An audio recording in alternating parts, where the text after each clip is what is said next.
अब जहां आसक्ति थी उससे द्वेष, और दूसरे से अभीष्ट भोग प्राप्त करने का लोभ का प्रादुर्भाव हुआ। लोभ के प्रादुर्भाव से बुद्धि भ्रष्ट हो गई। अब इस प्रकार क्रम बदलता चला गया, उससे भी हाथ नहीं। और वो बहुत माया ऐसा रूप रख करके सामने आती जाएगी कि आपको लगेगा नहीं ये क्या सुख है। फिर उसके बाद उससे भी बढ़कर, क्योंकि वो माया है, उससे भी बढ़कर अब आप कहां तक भागेंगे। फिर आपकी वो दुर्दशा होने लगती है कि आधी छोड़ पूरी को धावे, पूरी मिले ना आधी पावे, कुछ हाथ नहीं लगा, पूरा जीवन बर्बाद हो गया। अब हृदय में लोभ का आक्रांत, क्रोध का आक्रांत, राग द्वेष और पापाचरण के कारण विपत्तियां, जो धर्म बचाता है, धर्मो रक्षति रक्षिता, तुम धर्म की रक्षा की तो अब तुम्हारी धर्म रक्षा करेगा, उसको तो तुमने छोड़ दिया। अब रक्षक कोई है नहीं, पीस के चला देती है माया।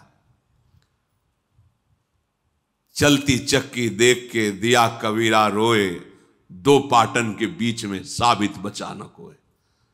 तो चलती चक्की देख के दिया कमाल ठठाए, राह सहारे कील के तो बाल न बांका जाए। इस संपूर्ण सृष्टि संचालन की कील है श्री भगवान। राधा राधा कृष्ण कृष्ण कृष्ण, राह सहारे कील के तो बाल न बांका। वो सब संभाल लेंगे जो बिगड़ा हुआ है। एक बार तो आप कदम रखो अध्यात्म में। अब वो क्या करता है, सारा नाटक करने लगता है केवल अपनी वासनाओं की पूर्ति के लिए। चाहे वो धर्माचरण का नाटक हो, चाहे सेवा का नाटक हो, समाज, कुछ भी, वो केवल नाटक करने लगता है अपनी वासना की पूर्ति के लिए। वो केवल नाटक करने लगता है धन के लिए। धर्म का बहाना, सेवा का बहाना, और धन प्राप्ति की चाह, वासना की पूर्ति की चाह, यही पाप चाह है और यही उसकी दुर्गति कर देती है। इसलिए अपने मित्र बनो। क्या, जब इंद्रियां आपको विषयों में फंसाने जा रहे हो, उसी समय शास्त्र की बातें, गुरुजनों की बातें तुरंत हृदय में लाओ और उसे काटो। पर यह ऐसा नहीं होता, हम फंसने के लिए राजी। ये माया ऐसी मीठी छुरी है, अपने हाथ से गला काट लोगे। ऐसा मीठा जहर है, अपने हाथ से मांग के लड़ के पालोगे। नहीं नहीं, आप मुझे दीजिए, जो होगा देखा जाएगा, ऐसा जहर है। हितैषी मित्र वही है, वही विद्वान है जो ऐसा करने से अपने को रोक ले। बहुत सुंदर है प्रसंग साधकों के लिए, अध्यात्म मार्ग के पथिकों के लिए। अगर वो ठीक से चलेगा तो जैसे आकाशवाणी होती है, ऐसे उसके हृदय में वाणी प्रकट हो जाएगी। आकाशवाणी जैसे नहीं हुई, भीम जी जा रहे थे, आगे मत जाना, युधिष्ठिर जी जा, आगे मत जाना, आगे सिद्ध और देवताओं का प्रवेश है, कोई अपराध बन जाएगा। ऐसे अंदर तुम्हारे आने लगे, ए सावधान, अब तुमसे गलती होने वाली है। और वो ऐसी वाणी होगी जो स्पष्ट सुनाई देगी, और आप अगर स्वीकार करेंगे तो आगे बढ़ जाएंगे। किसी से पूछने का, प्रश्न का उत्तर ही नहीं, अंदर ही सब आ जाएगा। ये बहुत महिमा की बात है। जैसे आकाशवाणी होती है, ऐसे तुम्हारे अंदर वाणी जागृत हो जाए, ए सावधान। बोले यार, कोई तो हृदय में रोक रहा था पर मैंने सुना नहीं, हाय सुन लेता तो आज ऐसी दुर्दशा को न प्राप्त होता। यदि आप ठीक से चलोगे तो बाहर प्रश्न करने की जरूरत नहीं, अंदर ही आपको उपदेश प्राप्त होना प्रारंभ। यह अध्यात्म मार्ग है, ये बहिर्मुख मार्ग नहीं, ये अंतर्मुख मार्ग है। राग रूपी दोष के कारण 3 प्रकार से अधर्म की वृत्ति बढ़ने लगती है। पहला है मन से पाप का चिंतन। कलयुग में नहीं लगता है, पर मन से पाप का चिंतन होते ही संकल्प बन जाता है, क्रियाओं में उतार देता है। इतनी सामर्थ्य कलयुगी पुरुष की नहीं कि मन से किए हुए चिंतन को रोक सके, संकल्प ना बनने दे, क्रिया ना होने दे। तो मन से चिंतन का पाप नहीं लगता, पर वो जब उसका चिंतन हुआ, संकल्प बना, तो क्रिया तुम रोक ही नहीं सकते। पहला है मन का चिंतन, दूसरा है वाणी का पाप, तीसरा है क्रिया का पाप। अगर इन तीनों से अच्छी तरह से अपने को बचा लिया जाए तो कभी हृदय में क्लेश बाहर से पहुंच ही नहीं सकता। बाहर क्लेश में परिस्थिति है, पर आप आनंदित हैं। अगर आपका हृदय क्लेशित है तो इन तीन में से कहीं एक भी होगा, तभी वो प्रवेश किया। या तो वाणी के द्वारा पाप हो रहा है, या आपके शरीर के आचरण के द्वारा पाप हो रहा है, या आपके मन के संकल्प पाप में बन रहे हैं। प्रवेश का अवसर मिल जाएगा, नहीं क्लेश हो ही नहीं सकता। जिस हृदय में नाम चल रहा है, निष्पाप है, उसका हृदय जल कैसे सकता है, क्लेशित कैसे हो सकता है? वहां तो आग लगती है भगवत मिलन की, विषय की चाह कहां। जो ऐसे नीच स्वभाव वाले पाप परायण मनुष्यों से मित्रता स्थापित कर लेता है, समझ रहे, मन से पाप का चिंतन, शरीर से पाप की क्रियाएं, वाणी से पाप की बातें बोलना, ऐसे लोगों को जो मित्र बना लेता है उसको उसी लोक की प्राप्ति होती, वही दुर्गति होती जो उसकी होती है। मित्र भी बहुत होश से बनाना चाहिए। जाके प्रिय न राम बैदेही तजिए ताहि कोटि बैरी सम यद्यपि परम स्नेही। मुझे पापाचरण में लगा रहे हो अपनी मित्रता की दुहाई देकर, ऐसा मित्र हो ही नहीं सकता। मित्र तो वो होता है जो कुपथ निवार सुपंथ चलावा, गंदे मार्ग से हटा के अच्छे मार्ग में चलाए, उसे मित्र कहते। वो तो शत्रु है, अपने को मित्र घोषित करके हमारा पतन कराना चाहता है। जो मनुष्य पापात्मा होता है उसे धर्म की प्राप्ति नहीं होती, अर्थात उसे सुख की प्राप्ति नहीं होती, अर्थात उसे बार बार विपत्तियां, दुख और पराजय ही मिलती है। बार बार प्रश्न होता है कि प्रयास करने पर मैं सफल क्यों नहीं हो पाता? क्योंकि कोई टांग खींच रहा है तुम्हारी, ऊपर चढ़ने नहीं दे रहा। कौन है वो? तुम्हारा किया हुआ पाप कर्म तुम्हें आगे नहीं बढ़ने दे रहा। ये तो आप अच्छे से समझ लो, खूब हृदय के अनुभव की बात करते हैं। जहां गलती होगी तो तुम शरणागत हो, तुम्हें आगे जन्म में नहीं भुगतना है, अभी भुगतना है। क्योंकि कैसे भी हो तो श्री जी के ना, आप देख लेना, अगर गलती करोगे तो इसी, अब आगे के लिए तो नहीं, क्योंकि बहुत कृपा है, वो तो विश्वास करो। शरणागत हो, जैसे भी हो, मेरी महारानी जो नेक हो न रिस्कहूं भूली हूं न हो सकी, स्वभाव है। पर मेरे प्रीतम का जो विधान है तुरंत भोगना होगा, तुरंत। ये जो पापाचारियों को तुरंत भोगना नहीं होता ना, क्योंकि इनको बहुत भोगना है। शरणागत को तुरंत उसका दंड मिलेगा, 2 4 6 दिन में, 10 दिन में देख लेना। अगर थोड़ी भी गलती हुई है तो आपको झुकना पड़ेगा, आपको जलना पड़ेगा, आपको रोना पड़ेगा, आपको कष्ट भोगना पड़ेगा तुरंत, क्योंकि वो ब्याज सहित आगे नहीं मिलना है। तुम शरणागत हो, तुरंत हिसाब होगा।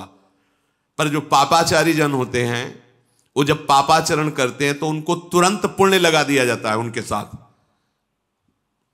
अब उनको लगता है कि मेरे पाप का कोई परिणाम तो मिल नहीं रहा, बड़ी मस्ती है, पर वो जान नहीं रहे कि जिससे मस्ती आ रही वो तो खत्म हो रहा है।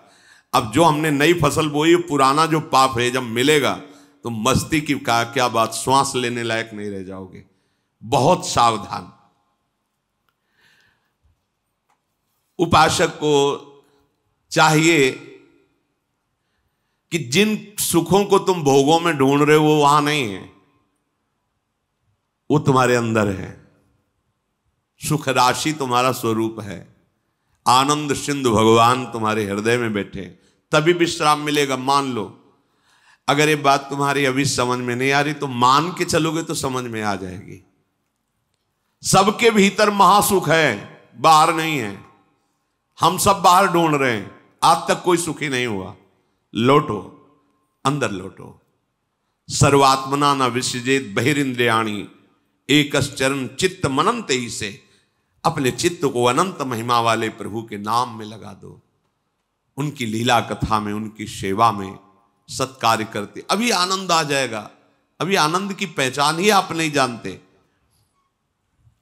तुम्हारी बुद्धि पवित्र हो जाएगी, तुम सूक्ष्म हो जाओगे, तुम्हारे सामने तत्व होगा, ये सृष्टि नहीं होगी।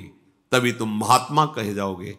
महात्मा उसी के आगे लगता है सर्व रूपों में अपने प्रभु का साक्षात्कार कर लेता है।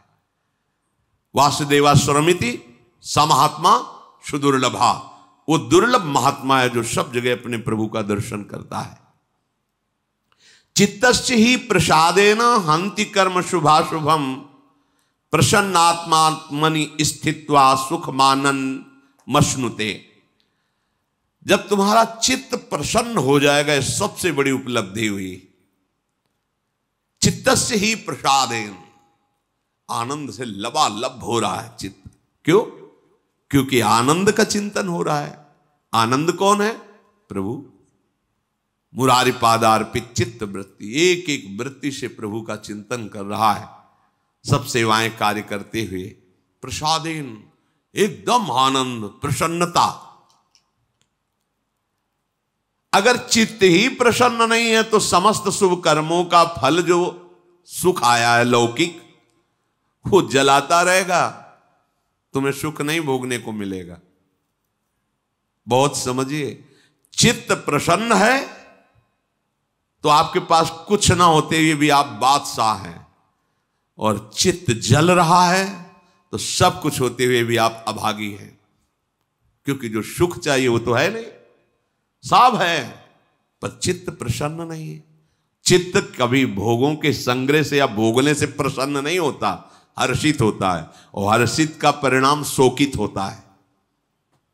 प्रसन्नता होती, ब्रह्मभूता प्रसन्नात्मा न शोचति न कांक्षति। जिसे तत्व का ज्ञान या भगवत साक्षात्कार हो जाता है, अखंड आनंद, परम प्रसन्नता। मान लो तो आनंद का अभी आप सोच भी नहीं सकते किसे आनंद कहते हैं।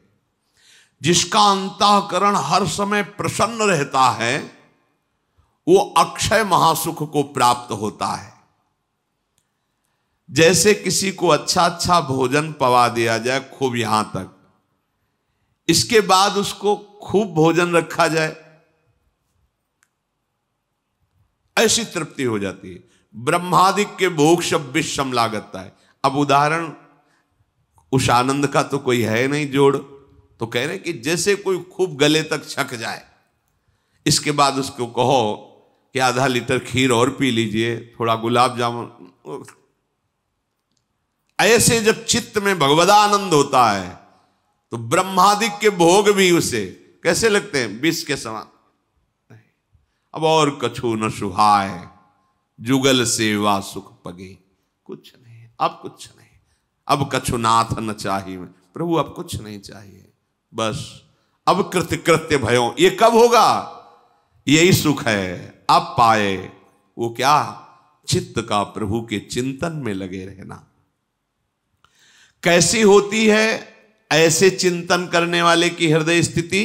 बोले जैसे वायु रहित स्थान में दीपक जलाया जाए तो एक तार लो, ऐसी होती है प्रसन्नात्मा का भगवत चिंतन। स्वाभाविक हर समय चल रहा है। ये न सोचे कि भावदेह की प्राप्ति हो जाएगी तो सब क्रियाएं बंद हो जाएंगी, फिर हमारा गृहस्थी का कार्य कैसे होगा? ऐसा नहीं है। आप देखो, हित सजनी के अवतार है महाप्रभु हरिवंश चंद्र जो अवतार है ना। गृहस्थी में जब तो 3 पुत्र 1 कन्या, पूरा सब भागवती को उपदेश, भागवती का व्यवहार। वहीं बनचंद महाप्रभु, कृष्णचंद महाप्रभु, गोपी नाथ महाप्रभु, ये तो महाप्रभु के पुत्र। साहब देवी एक बालिका भी थी, और हित सजनी के अवतार है, तो उनको भाव प्राप्त करना है क्या? अच्छा, यहां जब वृंदावन नित्य सेवा श्री जी की प्रातः से शयन तक सेवा में कोई त्रुटि नहीं।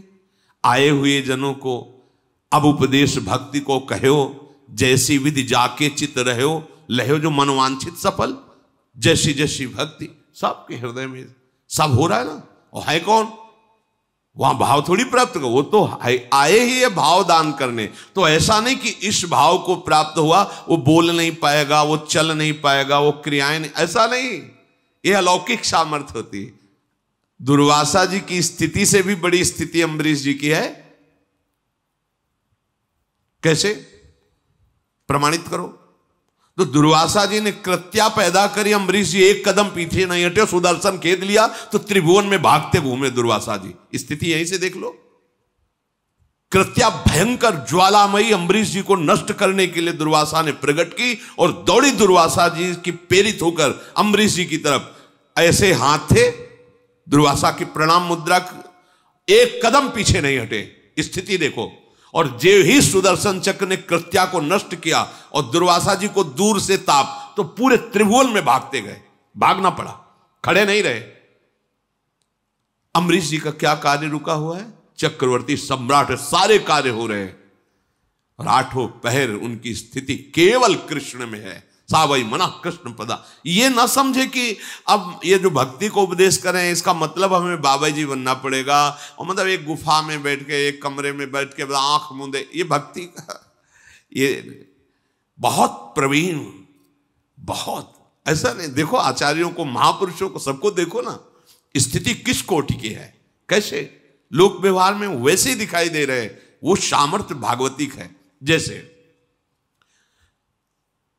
कोई बहुत कठोर हो सकता है तो फिर कोमल कैसे हो सकता है?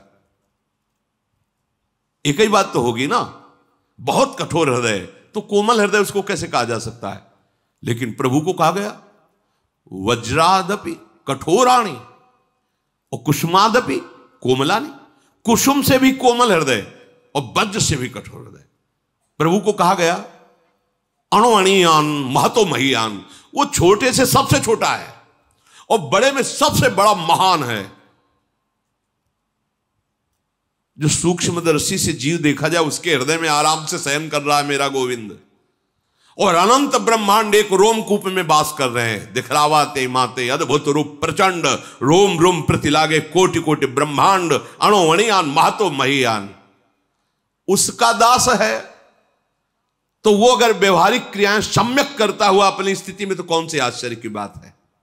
क्योंकि सर्वाश्चर्य में प्रभु की आराधना है। ये न सोचे कि हम गृहस्थी में अगर हमको ऐसी कोई, एक ने पूछा था जब भगवत प्राप्ति हो जाएगी तो सोने को मिलेगा कि नहीं? सोने को मिलेगा नहीं, हमें तो डर लगता है भगवत प्राप्ति वाली बात सुन के कि मतलब पता नहीं क्या होता होगा। जैसे सोने में आनंद आता है, खाने पीने, ये सब चलेगा कि नहीं? मतलब भगवत प्राप्ति की स्थिति को समझ कैसे बताए? अब ये बताने लायक बात ही नहीं कि मतलब उसको शब्द ही नहीं, उसको कैसे शब्द में, मुंह का स्वादनवत एक अद्भुत परमानंदमय स्थिति में, सब कुछ करने में। भाई जी के जीवन चरित्र में आया, प्रकाशित भी है, उसमें लिखा भी। जब भाई जी की पत्नी ने भाई जी की महिमा और सुनी, देखी सब, तो उन्होंने कहा आप तो भगवत प्राप्त हो गए, आप तो भगवत स्वरूप हो गए, मेरा क्या, मेरा गृहस्थ धर्म तो ऐसे ही रह गया ना, मुझे एक संतान चाहिए थी। तो भाई जी ने इसे सर पे हाथ रखा और कहा तू क्यों चिंता करती है, तेरे लिए हनुमान प्रसाद ही है। और इसके बाद सावित्री नाम की कन्या प्रकट हुई। जिन भगवान से अनंत ब्रह्मांडों का सृजन होता है, उनके दास के संकल्प से एक कन्या प्रकट हो जाना कोई बड़ी बात है? भोग इच्छा नहीं है, लेकिन उनमें इतनी सामर्थ्य है। विषयान ग्रहण तो मुंचन, तो ऐसी वो स्थिति है। अब उसको तो इसलिए हम खोल के बता रहे हैं कि ये लगेगा ये बाबा जियों को स्थिति प्राप्त हो, गृहस्थ हम तो हमारा तो सब घर चौपट हो जाएगा ना, माताएं बहनें गृहस्थ सब परेशान हो जाएंगी कि ऐसी स्थिति। मतलब जैसे कोई कहने लगते ना कि इनकी तो बड़ी ऊंची स्थिति है, अभी तो कुछ काम ही नहीं करते, बस कहते हो ऐसा। देखो हम आपको प्रार्थना करते हैं कि ऐसा कोई नाटक मत करो जिससे भक्ति को आप दोषी ठहराएं, कि जिसके हृदय में भक्ति आ जाती है वो किसी कार्य लायक नहीं रह जाता। ऐसा मत कीजिए, नाटक मत कीजिए। हम आपको प्रार्थना करते हैं, आप लोग घंटा 2 घंटा 4 घंटा भक्ति करते होगे, संत जन जीवन इसी में चला जाता है, और फिर आपके बीच में बैठ करके वो बेहोश तो नहीं हो जाते हैं?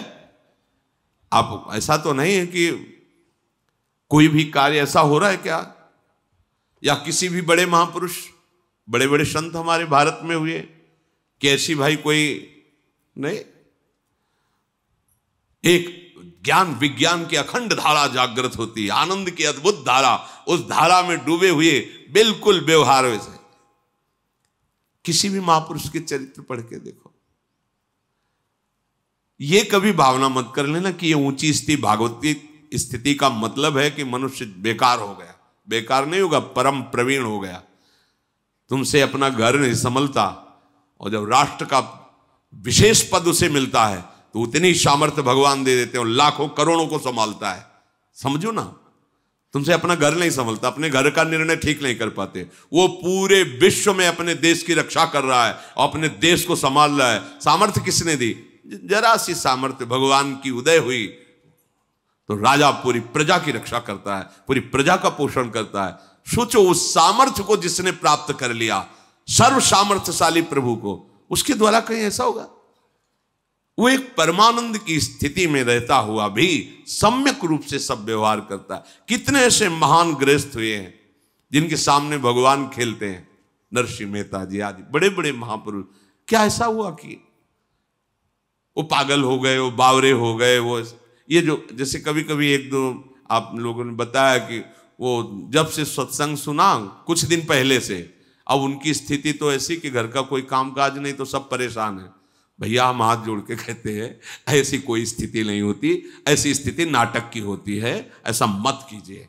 क्योंकि बड़े बड़े संतों के दर्शन किए हैं, वो अपनी सम्यक दिनचर्या रहती है, ऊंची स्थिति है, सम्यक दिनचर्या रहती। ऐसा नहीं होता कि घर वाले परेशान हैं कि पता नहीं कौन सा मतलब जादू चढ़ गया, ऐसा नहीं होता। या फिर एक दो जैसे कभी वो झटके, और ये झटके मटके कुछ नहीं होते हैं, ये भगवत आनंद है। ये मतलब है ना, वो मूर्छित हो राधा मूर्छित हो गए ऐसे, अब वो पानी डाल रहे हैं, सब कोई चरण रज लगा रहा है, कोई चरण छू रहा है, ऐसा नहीं होता है। हाँ ऐसा होता है, वो एक अलौकिक स्थिति है। सच्चे मार्ग से चलो, स्थिति प्राप्त हो जाएगी। वो ऐसा मत करो जिससे तुम्हारा जो सौभाग्य उदय हुआ है वो नाटक में फंसकर नष्ट हो जाए। सही मार्ग का अवलंबन लो।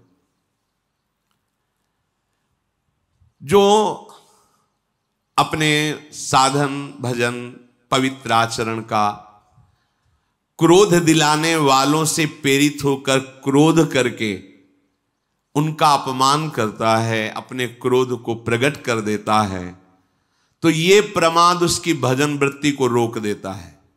बहुत ध्यान से, इसीलिए पूज्यपाद उड़िया बाबा ने कहा कि भजनानंदी महात्मा को क्रोध से बचना चाहिए। 1 महीने के किए हुए भजन को एक बार का क्रोध प्रभाव रोक देगा। अब बाबा तो सिद्ध महापुरुष थे, उन्होंने जो अनुभव किया वो बोला, पर शास्त्र भी कहता है कि यदि आपको कोई क्रोध दिला रहा है, दिलाएंगे, मतलब ऐसे कि हमारा कोई मतलब नहीं है, पर वो जानबूझ करके आपको रोकेंगे, छेड़ेंगे, आपको परेशान करेंगे, ऐसा षड्यंत्र रचेंगे कि आपको गुस्सा आवे। जैसे एक अभी पीछे सुनाया था ना, शिष्य ने कहा गुरुमंत्र ले, तो तुम्हें क्रोध दिखाई देता है, तो गुरुजी ने प्रेरणा की, झाड़ू मार देना, आपकी टोकरी डाल देना, ऊपर पूरी डाल देना। तो हमारे गुरु भगवान है, वही प्रेरित करते हैं, जाओ पीछे से बोल, बड़ा पाखंडी नीच है, देख ड्रामाबाज जा रहा है। वैसे दृष्टि जाएगी, ड्रामेबाज कहा है, पाखंडी कहा है, अच्छा तो फिर हम तुम्हें दिखाएंगे कि हमारा अब आ गया। बिल्कुल नहीं, चुप, प्रणाम, और रोना चाहिए, प्रभु देखो ये ठीक कह रहे हैं, मैं हूं ना, पर जैसा हूं आपको नाथ मुझे स्वीकार कर लो। प्रभु देखो अब तो गवाही मिल गया ना, पहले तो हम ही एकांत में कहते थे मैं नीच हूं, मैं पाखंडी हूं, अब तो गवाही मिल गया। जब गवाही मिल जाए तो पक्का हो जाता है ना, तो प्रभु पतित पावन हो, दयामय हो, आप हम पे ये भाव आने चाहिए। क्यों? तो क्रोध दिलाने के लिए आएंगे, पक्का आएंगे, और आते हैं जिंदगी में, देखने को मिल। कितने गृहस्थ जन आके कहते हैं कि हम बहुत बचना चाहते हैं, पर हमारे को ऐसा छेड़ा जाता है, ऐसा किया जाता है कि हमें गुस्सा आ जाता है। ना आए पाए, उसे चुपचाप सहन कर लो, आप अपने भजन को बचा लो। ये पवित्र मार्ग है, अध्यात्म मार्ग है। बार बार गुस्सा करते रहोगे तो अनुभव ही नहीं आएगा। स्मृति नष्ट करता है गुस्सा। कामा संजायते क्रोधा, क्रोधा स्मृति विभ्रमा, और स्मृति हमारा धन है। भगवत स्मृति क्रोध चुरा लेगा, बहुत सावधान। उपासक को चाहिए कि पूर्व रात्रे परे चैव युंजाना सततम मनः लघ्वाहारो विशुद्धात्मा पश्चन्नात्मान आत्मनि। यदि तुम्हें इसी जन्म में भगवत प्राप्ति करनी है तो लघ्वाहारो लिखा है, थोड़ा भोजन पर सुधार कीजिए, हल्का भोजन कीजिए, मतलब जितना आपके, अब जितने में आप कितना उतना नहीं है, मतलब प्राण पोषण हो जाए, आपकी दिनचर्या चल जाए, क्योंकि आप जिससे भगवत मार्ग के पथिक हैं तो अधिक भोजन पाएंगे। देखा है, ये भी अनुभव किया, अधिक भोजन से भजन में अरुचि होती है। स्वादिष्ट अधिक भोजन पा लेने से वो सतोगुणी भोजन भी तमोगुण हो जाता है, उसमें प्रमाद स्थिति आ जाती है। इसलिए कह रहे हैं, आदेश करें लघ्वाहारो, भोजन का एक आप अनुपात बना लीजिए कि आपको इतने भोजन से चल जाएगा और बहुत काल तक आप अपने नियम में स्थित रहिए। पर मानता तो कोई है नहीं, मान जाओ, मानने के लिए ही सत्संग हो रहा है, मान जाओ। जितना आप एक नियम बना लो, आप एक दिन पा के देखो, और वो लघुआहार वही माना जाएगा भोजन पाने के बाद तुरंत क्रिया या बैठना पड़े, मतलब कोई क्रिया में लगना पड़े या बैठना पड़े, आपको पेट का वजन नहीं आना चाहिए। ऐसा नहीं लगना चाहिए या खाए तो थोड़ी देर लेट जाए, ऐसा लेट जाओ अच्छा है, पर आपको नहीं लगना चाहिए। इतना भोजन लघुआहार कहा जाता है। जैसे 4 रोटी पाने की दम है और आप 2 पा लो तो वो लघुआहार के अंतर्गत आएगा। इतना कम भी नहीं पाना है कि भोजन का चिंतन होता रहे, भोजन का चिंतन छूट जाए और पेट का चिंतन ना हो कि इतना अधिक पा लिया है कि अब गैस की गोली चाहिए और फिर सुबह कब्ज निवारण के लिए औषधि चाहिए और अब क्रिया में भजन में मन नहीं लग रहा, ऐसा नहीं। एक नियत, साधक को एक नियत भोजन अनुपात में कर लेना चाहिए। इतना हमें, इतनी सब्जी, उसे उचित रहता है बार बार ना लेना। जैसे पंगत में बार बार चलाया जाता है, अपने घर की बात है, बार बार ना लेना ये बहुत उचित रहेगा। एक बार में आपने देख लिया भाई हमें 4 रोटी रखिए, इतनी दाल, इतनी सब्जी, इतना है, बस। दूसरे बार बार ले, हमें सबके लिए निषेध नहीं, हमारा एक इतना है, बस इतने में हो जाए। अब पा लिया, बस उठे, बोले खीर अमुक अमुक, हाँ ठीक है, आप इतनी खीर रख, हाँ बस ठीक है, ठीक है, वो अनुपात देख लिया हमारा भोजन, हाँ बस ठीक, जाइए। अब वो बहुत अच्छी चीज लगी, दोबारा मांगना नहीं, तो ऐसे आप चल सकते हो। और अगर परोसने में गरम गरम बार बार में, तो फिर अरे नहीं लीजिए, एक और गुलाब जामुन लीजिए, तो चलो नहीं मानते हो तो लाओ, ऐसे ऐसे। और साधु समाज में सिखाया जाता है कि पंगत पवाने का मतलब समझते हो, पंगत पवाने वाला बहुत प्रवीण होना चाहिए। ना कब माना जाता है, जब पीछे से उठ जाए, ऐसे नहीं, ऐसे तब नहीं माना जाता। बोले ऐसे, अब जानते हो कैसे ना किया जाता है, बोले खीर खीर खीर, सामने है खीर, नहीं ऐसे हाथ हटा के हम तब, अरे आप क्यों डाल दिए नहीं तो तब होता, नहीं नहीं एकदम ऐसे होता है ना, मतलब उठ गया एकदम, उसे माना जाता है। नहीं नहीं, ऐसे हाथ तो हटा लिया, और जब नहीं ना ही कहते कहते वो परस गया, तब वो बोले, ऐसा नहीं। भोजन का एक नियत अनुपात रख लीजिए। और उपासक को चाहिए कि रात के पहले पहर में और रात के पिछले पहर में अपने मन को विशुद्ध भाव से भगवान में लगावे। सोते समय बिल्कुल सावधान हो जाओ। ये जिन साधक की वृत्तियां चाहे गृहस्थ हो चाहे विरक्त हो, जब आप शयन करने जा रहे हो उस समय मानो आप मृत्यु दशा में जा रहे हो, पता नहीं जगना हो कि ना हो। सच्ची बात मानिए, लाखों लोग ऐसे सोते ही रह गए, कब कहां कौन सी, तो आप शयन करने जा रहे हैं। मतलब मेरा अंतिम समय ऐसा भाव कि अब हम शयन, सामने प्रिया प्रीतम का भाव करके नाम जप करते एकदम लीन होते, कब नींद आ गई आपको पता नहीं। ऐसा नहीं आ रही तो हम प्रिया प्रीतम के चिंतन में है, नाने पर भी भारी विक्षेप आपको नहीं होगा। और जब जगे तो केवल प्रभु का उस समय चिंतन होना चाहिए। सारे पूरे दिन का पूर्व प्रपंच चिंतन में ना, वो करेगा मन, जहां चेतना जगी तो शुरू। उपासक की चेतना लुप्त होती है प्रभु में और जागृत होती है प्रभु में। संदेश जो यहां है कि रात्रि के प्रथम पहर में और रात्रि के अंतिम पहर में, अर्थात सोते समय भगवदानंद में डूबकर सो, भगवत चिंतन, और जगते समय भगवत चिंतन, तो पूरी रात्रि का समय आपका भजन हो जाएगा। ऐसा होता है? ऐसा करते हो? देख लीजिए, आप ऐसा कीजिए। खास समय सोने का जब है, पूरे दिन की दिनचर्या का परिणाम समझो, समय नाम जप करते, और बीच बीच में देखा कि कोई गलती तो हमसे आज की दिनचर्या, अगर गलती हुई तो प्रभु से क्षमा मांगिए, आगे ना हो ऐसा निश्चय कीजिए और नाम जप। और जब जगे तो कुछ क्षण अपनी सैया पे ही तत्काल बैठ जाइए, पहले नाम जप कीजिए, सब चिंतन को हटाइए, नाम जप कीजिए, फिर आप अपनी दिनचर्या में लगिए। लघुआहार रात्रि के प्रथम पहर और अंतिम पहर में भगवत चिंतन, उसे अपने लोगों को तो करना नहीं पड़ता चिंतन, आंख खुलते ही दिनचर्या में बड़ी प्रवीणता से लगना होता है, क्योंकि 4 सवा 4 बजे से सत्संग शुरू है, तो यहाँ घंटा आध घंटा पहले तो आना ही होता होगा। तो अब उसके लिए तो पहले से, अब जब 4 बजे यहाँ बैठे हो तुम, तो मतलब है कि 2-2:30 बजे से तो दिनचर्या चालू करनी ही पड़ेगी। तो उस समय से एकदम जल्दी जाऊं, जल्दी, वो चिंतन वहीं लगे, राधा के कुंज, वो वहाँ कीर्तन भजन, यहाँ है तो नाम कीर्तन, वैसे बहुत बढ़िया सौभाग्य, ज़्यादा लड़ाई वाला साधन यहाँ नहीं है, ज़्यादा लड़ना नहीं पड़ेगा मन से, वो ऐसी दिनचर्या को खुद भागेगा कि मुझे जल्दी करना है, जल्दी पहुंचना है, वहां बैठ के सुनना है, आदि आदि।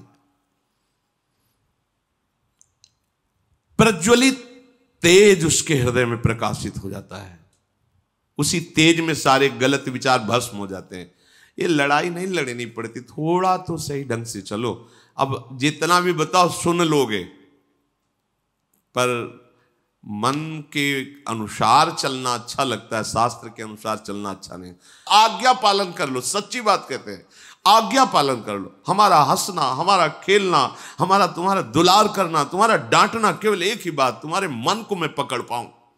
मन को पकड़ लिया ना, वो ऐसे पकड़ में नहीं होता, ये ऐसा भूत है, अभी यहाँ कल वहां वहां वहां, ऐसे इसका स्थान ही समझ में नहीं आता है, और वो तुम्हारे सहयोग से समझ में आएगा। तो जैसे ज्यादा इससे बैर भी नहीं किया जा सकता, क्योंकि हमें इसी से भगवत प्राप्ति करनी, बात ये भी समझो, इसी से हमें भगवत प्राप्ति करनी।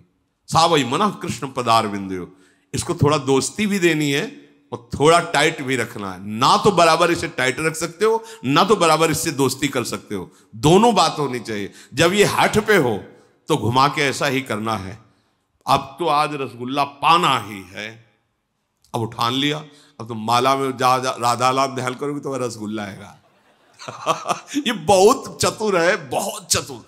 अब बार बार हृदय में जलन होगी ऐसा, तो हमें लगता है कि अगर पैसा हो तो ले आओ रसगुल्ला, श्री जी को भोग लगाओ, इसे पवा दो। देखो भाई तुमने कहा था रसगुल्ला, अब हमारी बात मानो, 11 माला बैठ के करो, राधा राधा राधा राधा राधा। अब अगर चंचलचा की तो ठीक नहीं है, तुम्हारी बात हमने, उचित धर्म की बात हो। ये पूज्य मथुरा दास जी महाराज के श्रीमुख से सुना, बड़े सिद्ध संत थे, तो उन्होंने कहा कभी कभी, लेकिन अधर्मयुक्त नहीं, क्या धर्मयुक्त कहा तो हम कर नहीं, फिर उसमें डांट लगानी, जहां धर्मयुक्त है वहां, जैसे कभी मन आज ऐसा, तो ठीक है चलो, वो करते श्री जी को भोग लगाया, जय जयकार की, पाया, अब लगो तुम्हारी बात हमने एक मान ली, अब हमारी एक बात मानो, इतना भजन करो, इतना ऐसा पुराने संतों ने भी किया।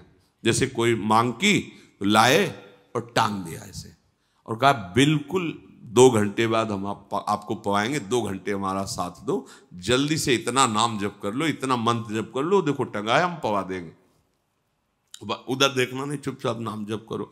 ऐसे मन को फुसला के, डांट के, तब प्रभु में अर्पित। बराबर आप इसे डांट भी नहीं सकते और बराबर इसे फुसला भी नहीं सकते, इतना विवेक होना चाहिए कि कहां फुसलाना है। जैसे घोड़े को अधीन किया जाता है ना, कभी हाथ फिराया जाता है, कभी चाबुक मारी जाती है, वो ऐसा प्रवीण हो जाता है कि चालक की एड़ के इशारे को समझकर उधर चल देता है। ऐसे ही हमको मन को अपने अधीन करना है संपूर्ण उपायों से। देखो महात्मा जन वही, संपूर्ण उपायों से हमको मन की लोभ और क्रोध की वृत्तियों को दबाना है। अगर आप दबा ले गए तो इससे बड़ा कोई तप नहीं है, और यही तप भवसागर से उतारने का सेतु का काम करता है। भव समुद्र से क्या अपने मन की लोभ क्रोध आदि वृत्तियों को दबाना, उनको दबाना सीखो। आप दब जाते हैं उनसे, आप इनको दबाना सीखो। थोड़ा सा आप अपने स्वरूप में आइए, आप अपार सामर्थ्य रखते हैं। सच्ची बात, नारायण को अधीन कर सकते हैं। ये तो सब छोटी मोटी बात। नारायण को होए अधीन संग ही संग डोले, भक्तन पाछे यो फिरे जो बछड़ा संग गाय। समझो, आप में इतनी सामर्थ्य है कि आप अपने प्रेम बंधन की डोरी में प्रभु को बांध सकते हैं। पर आप अपनी सामर्थ्य को भूलकर इंद्रिय और विषय में इतना लीन हो गए कि आप रोने लगते हैं, निराश हो जाते हैं। अब हम जी नहीं सकते, अब हमें भोग चाहिए, हमें बहुत कमजोर हो गए। ये सत्संग आपको इसीलिए श्री जी सुनवा रहे, आप बलवान बनिए, आप भगवत अंश हैं। अपनी इंद्रियों को निर्विषय करते हुए सच्चिदानंद प्रभु की प्राप्ति इस जन्म में करनी ही करनी है। इसमें कोई भी दो राह मत रखो। आप जो होगा सो होगा। अब इस जन्म में प्रभु से मिलना है, एक बार ठान लो, प्रभु से मिलना है, सब ठीक हो जाएगा।